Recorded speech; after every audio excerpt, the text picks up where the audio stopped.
ಯಾರನ್ನು ಹೆಚ್ಚಾಗಿ ಪ್ರೀತಿಸುವವನೋ ಅವನಿಗೆ ಅವರ ಉಚಿತವಾದ ಮಾರ್ಗವನ್ನು ತೋರಿಸಿ ನಡೆಸುವಂತ ದೇವರಾಗಿದ್ದಾರೆ. ಆಮೆನ್. ಹಲ್ಲೆಲೂಯಾ. ದೇವರು ಯಾರನ್ನು ಪ್ರೀತಿಸುತ್ತಾರೋ ಅವರಿಗೆ ಅವರ ಜ್ಞಾನವನ್ನು ಕೊಟ್ಟು ನಾವು ನಡೆಯಬೇಕಾದ ಮಾರ್ಗವನ್ನು ನಮಗೆ ತೋರಿಸುವಂತ ದೇವರು ಕರ್ತನಾದ ಯೇಸು ಸ್ವಾಮಿ. ಇವತ್ತು ದೇವರ ವಾಕ್ಯವನ್ನು ಗಮನಿಸಿರಿ, ವಾಕ್ಯವನ್ನು ಓದ್ರಿ. ಯಾರು ಯೆಹೋವನಲ್ಲಿ ಭಯಭಕ್ತಿ ಉಳ್ಳವನಾಗಿದ್ದಾನೋ ಅವನಿಗೆ ಉಚಿತವಾದ ಮಾರ್ಗವನ್ನು ದೇವರು ತೋರಿಸಲು கர்த்தரு சக்தரு. அல்லேலூயா. யார் கர்த்தருக்கு பயப்படுகிறார்களோ அவர்களுக்கு தன் வழியை போதித்து அவனை நடத்த நம்முடைய கர்த்தர் வல்லவர் என்று நாம் சங்கீதத்தில் பார்க்கிறோம். ದೇವರಲ್ಲಿ ಭಯ ಉಳ್ಳವನಿಗೆ, ದೇವರಲ್ಲಿ ಭಕ್ತಿ ಉಳ್ಳವನನ್ನು, ದೇವರಿಗೆ ನಡುಕ ಉಳ್ಳವನನ್ನು, ದೇವರು ಪ್ರೀತಿಸುವಂತವರನ್ನು ಕರ್ತನು ನಾವು ನಡೆಯಬೇಕಾದ ಮಾರ್ಗವನ್ನು ತೋರಿಸಿ ನಮ್ಮೊಟ್ಟಿಗೆ ವಾಸ ಮಾಡಿ ನಮ್ಮನ್ನು ನಡೆಸಲು கர்த்தர் சக்தனு. பக்தன் சொல்லுகிறான், தேவனுக்குள் வசன வாசிக்க தமிழ்ல, கர்த்தருக்கு பயப்படுகிற மனுஷன் எவனோ அவனுக்கு தாம் கர்த்தர் தெரிந்து கொண்ட வழியை அவர் போதிக்க வல்லவராக இருக்கிறார். அல்லேலூயா, அல்லேಲೂಯಾ. ಮತ್ತು ದೇವರ ಬೋಧನೆಯಲ್ಲಿ, ದೇವರ ಮಾತಿನಲ್ಲಿ, ದೇವರ ನಡತೆಯಲ್ಲಿ, ದೇವರು ಕೊಟ್ಟಂತ ತೋರಿಸಿದಂತ ದಾರಿಯಲ್ಲಿ ನಾವು ನಡೆಯುವುದಾದರೆ ಭಕ್ತನು ಹೇಳಿದ ಹಾಗೆ ಜಯ ಉಂಟು, ಜಯ ಉಂಟು, ಜಯ ಉಂಟು, ನನಗೆ ಜಯ ಉಂಟು, ಜಯ ಉಂಟು, ಜಯ ಉಂಟು.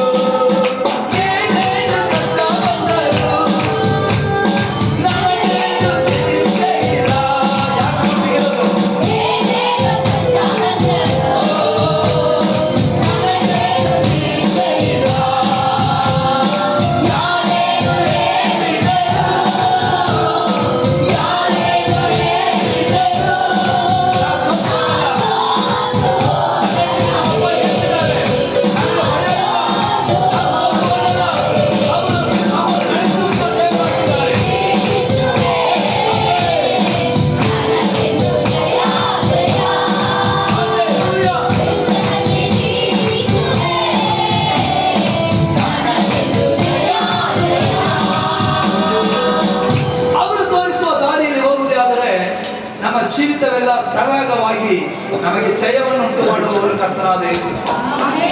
ದೇವರ ಮಕ್ಕಳ ಚೆನ್ನಾಗಿ ಗಮನಿಸಿರಿ.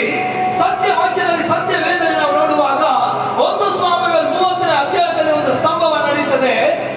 ಆ ಸಂಭವ ಏನೆಂಬುದಾಗಿ ನೋಡುವಾಗ, ದಾವೀದನು ಹೊರಗಡೆ ಹೋಗಿ ಬರುವಾಗ ತನ್ನ ದೇಶವಾದಂತ ಸಿಕ್ಲಾಗ್ನಲ್ಲಿ ಅಮಲೇಕಿಯರು ಬೆಂಕಿ ಹಾಕಿ ಸುಟ್ಟು ದಾವೀದನ ಹೆಂಡತಿ ಮಕ್ಕಳನ್ನು ಎಲ್ಲರನ್ನು ಗುಲಾಮರಾಗಿ ತನ್ನ ದೇಶಕ್ಕೆ ಒಯ್ಯಲ್ಪಡುವಾಗ ಈತನು ಬಂದು ತನ್ನ ಕೈ ಕೆಳಗೆ ತಾನು ಆಳಿದಂತ ಸಿಕ್ಲಾಗ್ ಎಂಬಂತ ರಾಜ್ಯವನ್ನು ನೋಡುವಾಗ ಅದು ಬೂದಿಯಲ್ಲಿ ಸುಟ್ಟು ಹೊಗೆ ಬರುವ ರೀತಿಯಲ್ಲಿ ಕಾಣಲ್ಪಡ್ತಾ ಇದೆ. ಹಲ್ಲೆಲೂಯಾ. ತನ್ನ ದೇಶವನ್ನು ನೋಡಿದ ದಾವೀದನು ವೇದನೆ ಪಟ್ಟನು.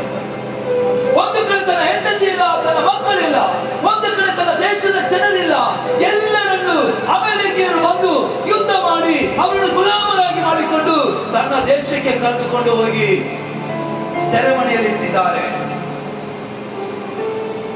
ಸೆರೆಮನೆಯಲ್ಲಿಟ್ಟಿದ್ದಾರೆ. ಚೆನ್ನಾಗಿ ಗಮನಿಸಲಿ. ಈಗ ದಾವೀದನು ಬಂದು ಸಿಕ್ಲಾಗ್ ಎಂಬಂತ ರಾಜ್ಯದೊಳಗೆ ಬರುವಾಗ ದೇಶ ಸುಟ್ಟು ಬೂದಿಯಾಗಿ ಎಲ್ಲ ವಸ್ತುಗಳು, ದನ ಕುರಿಗಳು, ಎಲ್ಲ ಜನರು ಸರಿಯಾದವರಾಗಿ ದೇಶವೇ ಬರವಾಗಿ ಕಾಣ್ತಾ ಇದೆ. ತನ್ನ ಹೆಂಡತಿಯರನ್ನು ಗುಲಾಮರಾಗಿ ಸೆರೆ ಹಿಡಿದಿದ್ದಾರೆ, ತನ್ನ ಮಕ್ಕಳನ್ನು ಗುಲಾಮರಾಗಿ ಸೆರೆ ಹಿಡಿದಿದ್ದಾರೆ, ತನ್ನ ಜನರನ್ನು ಗುಲಾಮರಾಗಿ ಸೆರೆ ಹಿಡಿದಿದ್ದಾರೆ. ಕಂಡ ಕೂಡಲೇ ದಾವೀದನಿಗೆ ತಡೆಯಲಾರದಂತ ಮನವೇದನೆ, ದಾವೀದನಿಗೆ ತಡೆಯಲಾರದಂತಹ ದುಃಖ, ದಾವೀದನಿಗೆ ತಡೆಯಲಾರದಂತಹ ಬೇಸರ, ದಾವೀದನಿಗೆ ಎಲ್ಲೂ ಇಲ್ಲದಂತಹ ಕಣ್ಣೀರು. ಆದರೆ ದೇವರ ವಾಕ್ಯದಲ್ಲಿ ಬರೆಯಲ್ಪಟ್ಟಿದೆ, ದೇವರ ಮಕ್ಕಳೇ, ದಾವೀದನು ಇದನ್ನು ಕಂಡ ಕೂಡಲೇ ಆತನು ದೇವರೊಳಗೆ ಬಲಗೊಂಡನು ಎಂಬುದಾಗಿ. ಆತನು ದೇವರೊಳಗೆ ಬಲಗೊಂಡನು.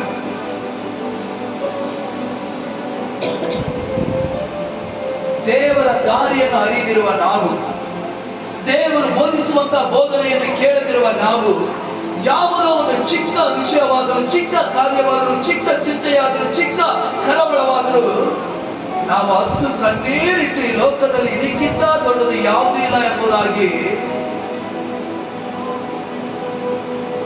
ವೇದನೆ ಪಡ್ತೇವೆ. ಆದರೆ ದೇಶವೇ ರಾಜ್ಯವೇ ಸುಟ್ಟು ಬೂದಿಯಾಗಿ ತನ್ನ ಹೆಂಡತಿಯನ್ನ ಗುಲಾಮರಾಗಿ ಸೆರೆ ಹಿಡಿದಂತ ಅಮೆಲೇಕ್ಯರನ್ನು ಕುರಿತು, ತನ್ನ ಮಕ್ಕಳನ್ನು ಒಯ್ಯಲ್ಪಟ್ಟಂತ ಅಮೆಲೇಕ್ಯರನ್ನು ಕುರಿತು, ತನ್ನ ರಾಜ್ಯವನ್ನು ನೋಡುವಾಗ ದುಃಖಿಸುತ್ತಾ ವೇದನೆಯಲ್ಲಿ ಕಣ್ಣೀರಲ್ಲಿದ್ದಂತ ದಾವೀದನು, ದೇವರ ವಾಕ್ಯದಲ್ಲಿ ಬರೆಯಲ್ಪಟ್ಟಿದೆ, ಇದನ್ನು ಕಂಡ ಕೂಡಲೇ ಅವನು ಯೇಸು ಕ್ರಿಸ್ತನಲ್ಲಿ ಅಥವಾ ಕರ್ತನಾದ ದೇವರಲ್ಲಿ ಬಲಗೊಂಡವನಾಗಿ, ಹಲ್ಲೆಲೂಯಾ, ಏನ್ ಮಾಡ್ತಾ ಇದ್ದಾನೆ ಅಂದ್ರೆ ಕರ್ತನ ಮುಂದೆ ಮೊಣಕಾಲೂರಿ ದೇವರ ಬಳಿಯಲ್ಲಿ ಕೇಳ್ತಾ ಇದ್ದಾನೆ, ದೇವರೇ, ನನ್ನ ಮಕ್ಕಳು, ನನ್ನ ಹೆಂಡತಿಯರು, ನನ್ನ ಜನಗಳು ಇವತ್ತು ಅಮೆಲೇಕ್ಯರಿಗೆ ಸೆರೆಯಾಗಿ ದೇಶದಲ್ಲಿ ಗುಲಾಮರಾಗಿದ್ದಾರೆ. ನೀವು ನನಗೆ ಅಪ್ಪಣೆ ಕೊಡುವುದೇ ಆದರೆ, ಚೆನ್ನಾಗಿ ಗಮನಿಸಿರಿ, ದೇವರು ಬೋಧಿಸುವಂತಹ ಬೋಧನೆಯನ್ನು ಕೇಳಿದಂತ ದಾವೀದನಿಗೆ ಸಿಕ್ಕಿದಂತ ಜಯವನ್ನು ಕುರಿತು ನಾನು ಹೇಳ್ತಾ ಇದ್ದೇನೆ.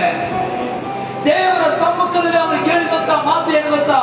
ದೇವರೇ, ನಿನ್ನ ಚಿತ್ತವಾದರೆ, ನೀನು ಅಪ್ಪಣೆ ಕೊಟ್ಟರೆ, ನೀನು ಹೋಗು ಎಂಬುದಾಗಿ ಹೇಳಿದರೆ ಅಮೆಲೇಕ್ಯರನ್ನು ಯುದ್ಧ ಮಾಡುವುದಕ್ಕೆ ನಾನು ಸಿದ್ಧ ಎಂಬುದಾಗಿ ದೇವರ ಸಮ್ಮುಖದಲ್ಲಿ ಮೊಣಕಾಲೂರಿ ದಾವೀದನು ಹತ್ತು ಪ್ರಾರ್ಥನೆ ಮಾಡ್ತಾ ಇದ್ದಾನೆ. ದಾವೀದನು ಮಾಡಿದ್ದು ಎರಡು ಕಾರ್ಯ. ಒಂದು, ವೇದನೆ ಪಟ್ಟ ಕೂಡಲೇ ಕರ್ತನೊಳಗೆ ಬಲಗೊಂಡ. ನನ್ನಪ್ಪ ಯೇಸು ನನ್ನೊಟ್ಟಿಗಿರುವಾಗ ನನಗೆ ಭಯ ಇಲ್ಲ ಎಂಬಂತ ಒಂದು ದೃಢ ನಂಬಿಕೆ ಆತನಲ್ಲಿ ಬಂತು. ಎರಡನೇದಾಗಿ ಅವನು ಮಾಡಿದ ಕಾರಣ, ಮೊಣಕಾಲೂರಿ ದೇವರ ಸಮ್ಮುಖದಲ್ಲಿ, ದೇವರೇ, ನೀನು ನನಗೆ ಬೋಧಿಸು, ನೀನು ಹೋಗು ಎಂಬುದಾಗಿ ಕಟ್ಟಳೆ ಕೊಟ್ಟರೆ ನಾನು ಹೋಗುತ್ತೇನೆ. ಯಾರತ್ರ ಕೇಳ್ದ? ದೇವರ ಸಮ್ಮುಖದಲ್ಲಿ ಕೇಳ್ತಾ ಇದ್ದಾನೆ. ಇವತ್ತು ನಾವು ಕೇಳುವವರಾಗಿ ದೇವರ ಸಮ್ಮುಖದಲ್ಲಿ ಬದಲಾಗಬೇಕು. ದೇವರ ಮಕ್ಕಳೇ, ಯಾವ ಕಾರ್ಯವಾಗಿದ್ದರೂ ಸರಿ, ಯಾವ ವಿಷಯವಾಗಿದ್ದರೂ ಸರಿ, ಎಂತ ಕಾರ್ಯಗಳು ಏನೇ ಆಗಿದ್ದರೂ ದೇವರ ಸಮ್ಮುಖದಲ್ಲಿ ಮೊಣಕಾಲೂರಿ ಕಾದಿರಿ. ಕರ್ತನು ಮಾತನಾಡುವ ತನಕ ನೀವು ಕಾಯ್ತಾ ಇರಬೇಕು. ಓದ್ರಿ, 1 ಸಾಮುವೇಲ 30ನೇ ಅಧ್ಯಾಯ 8ನೇ ವಾಕ್ಯವನ್ನು ನಾವು ತೆಗೆದು ಓದುವವರಾಗಿರೋಣ. 1 ಸಾಮುವೇಲ 30ನೇ ಅಧ್ಯಾಯ 8ನೇ ವಾಕ್ಯ. ಆಗ ದಾವೀದನು ಯೆಹೋವನನ್ನು ನಾನು ನೋಡಿ, ಈಗ ದಾವೀದನ ಮೊಣಕಾಲೂರಿ ದೇವರ ಸಮ್ಮುಖದಲ್ಲಿ ಕೇಳುವಂತ ಮಾತೇನು ಗೊತ್ತಾ? ದೇವರೇ, ನಾನು ಆ ಅಮೆಲೇಕ್ಯರ ಗುಂಪನ್ನು ಹಿಂದಟ್ಟಬಹುದೇ? ಅದು ನನಗೆ ಸಿಗುವುದು. ನಾನು ಹಿಂದಟ್ಟಿದರೆ ಆ ಗುಂಪು ನನಗೆ ಸಿಗುವುದೋ ಎಂಬುದಾಗಿ ದಾವೀದನು ದೇವರ ಸಮ್ಮುಖದಲ್ಲಿ ಕೇಳ್ತಾ ಇದ್ದಾನೆ. ಆಮೆನ್. ಹಲ್ಲೆಲೂಯಾ. ದಾವೀದನು ಯುದ್ಧದಲ್ಲಿ ಶೂರನಾಗಿದ್ದ. ಆದರೆ ಅಮೆಲೇಕ್ಯರು ತನ್ನ ದೇಶದಲ್ಲಿ ನುಗ್ಗಿ ತನ್ನ ಜನರನ್ನು ಕೊಂದು, ತನ್ನ ಹೆಂಡತಿ ಮಕ್ಕಳನ್ನು ಸೆರೆ ಮಾಡಿ, ತನ್ನ ದೇಶವನ್ನು ಸುಟ್ಟು ಹಾಕಿ ತನಗೆ ವೇದನೆ ಮೂಡಿಸಿದಂತಹ ದಾವೀದನು ಇವತ್ತು ಯಾರ ಸಮ್ಮುಖದಲ್ಲಿದ್ದಾನೆ? ಸಮ್ಮುಖದಲ್ಲಿ ಅವರು ಕೇಳಿದಂತ ಮಾತೇನು? ಓದಪ್ಪ. ನಾನು ಆ ಗುಂಪನ್ನು ಹಿಂದಟ್ಟಬಹುದೇ? ಅದು ನನಗೆ ಸಿಕ್ಕುವುದೇ ಎಂಬುದಾಗಿ ದೇವರ ಸಮ್ಮುಖದಲ್ಲಿ ದಾವೀದನು ಕೇಳುವ ಸಮಯದಲ್ಲಿ ದಾವೀದನಿಗೆ ದೇವರು ಕೊಡುವಂತ ಮಾತೇನು ಗೊತ್ತಾ? ಆತನು ನೀನು ಅಮೆಲೇಕ್ಯರನ್ನು ಹಿಂದಟ್ಟು, ಅದು ನಿನಗೆ ಸಿಕ್ಕುವುದು, ನೀನು ಎಲ್ಲರನ್ನು ಬಿಡಿಸಿ ನಿನ್ನ ದೇಶಕ್ಕೆ ಬರಬಹುದು. ನಾನು ನಿನ್ನೊಂದಿಗಿರುವಂತಹ ದೇವರಾಗಿ ಸಮ್ಮುಖದಲ್ಲಿ ಆತನ ಬಲಗೊಂಡನು, ದೇವರ ಬಲವನ್ನು ಹೊಂದಿಕೊಂಡನು. ಎರಡನೇದಾಗಿ ಅವನು ಮಾಡಿದ ಕಾರಣ, ಬಳಿಯಲ್ಲಿ ದೇವರೇ ನನ್ನನ್ನು ಆಲೋಚಿಸು, ನನಗೆ ನೀನು ಬೋಧಿಸು ಎಂಬುದಾಗಿ ಕೇಳಿದ. ಹಲ್ಲೆಲೂಯಾ. ದೇವರ ವಾಕ್ಯ ಹಾಗೆ ತಾನು ಬರೆಯಲ್ಪಟ್ಟಿದೆ. 25:12 ವಾಕ್ಯ ಓದಿ. ಕೀರ್ತನೆ 25:12. ಯಾವನು ಯೆಹೋವನಲ್ಲಿ ಯಾರು ಯೆಹೋವನಲ್ಲಿ ಭಯಭಕ್ತಿ ಉಳ್ಳವನಾಗಿದ್ದಾನೋ ಅವನಿಗೆ ಉಚಿತವಾದ ಮಾರ್ಗವನ್ನು ಕರ್ತನು ತೋರಿಸುವನು. ಹಲ್ಲೆಲೂಯಾ. ದಾವೀದನು ದೇವರಿಗೆ ಭಯಪಟ್ಟ ಕಾರಣ, ದಾವೀದನು ದೇವರೊಳಗೆ ಐಕ್ಯವಾಗಿದ್ದ ಕಾರಣ, ದಾವೀದನು ದೇವರನ್ನೇ ಆಶ್ರಯಿಸಿಕೊಂಡಿದ್ದ ಕಾರಣ, ದಾವೀದನು ದೇವರನ್ನೇ ನಂಬಿದ್ದ ಕಾರಣ ಅಮಾಲೇಕ್ಯರನ್ನು ಒಂದು ಕ್ಷಣ ಮಾತ್ರದಲ್ಲಿ ಯುದ್ಧ ಮಾಡಿ ಜಯಿಸುವುದಕ್ಕೆ ಕರ್ತನು ಬೋಧಿಸಿದ ಮಾತಿನಂತೆ ದಾವೀದನು ಯುದ್ಧ ಮಾಡಿ ತನ್ನ ಹೆಂಡತಿ ಮಕ್ಕಳನ್ನು ತನ್ನ ದೇಶಕ್ಕೆ ಕರೆತಂದನು. ಹಲ್ಲೆಲೂಯಾ. ದೇವರ ಬಲ ಇಲ್ಲದೆ ಹೋದರೆ, ದೇವರು ನಮಗೆ ಬೋಧಿಸುವಂತ ಬೋಧನೆ ಇಲ್ಲದೆ ಹೋದರೆ, ದೇವರು ನಮಗೆ ನಡೆಸುವಂತ ಮಾರ್ಗ ಇಲ್ಲದೆ ಹೋದರೆ ಈ ಲೋಕದಲ್ಲಿ ನಾವು ಏನೇ ಮಾಡಿದರೂ ಎಲ್ಲವೂ